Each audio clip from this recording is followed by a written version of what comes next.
Ladies and gentlemen, gipadayag ni City Mayor Jose E. Relampagos ang mga kahimuan ug pagpaningkamot sa mga kababayen-an sa syudad sa tuig 2023. Ato sa gipahitabong State of the Women Address nga dunay temang Women Who Advocate for Equity, Diversity and Inclusion.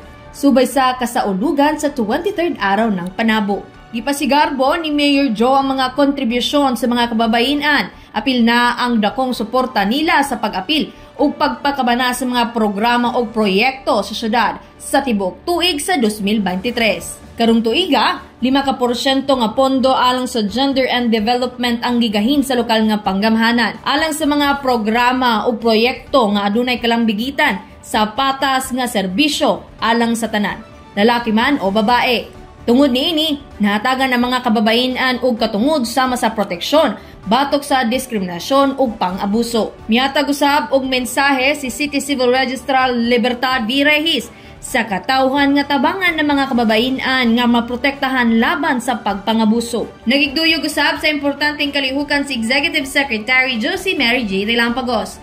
Apil usab ang City Government Department Heads and Assistant Department Heads, 9 City Council, men and women in uniform, mga miyembro sa Council of Women, National Line Agencies ug uban pa.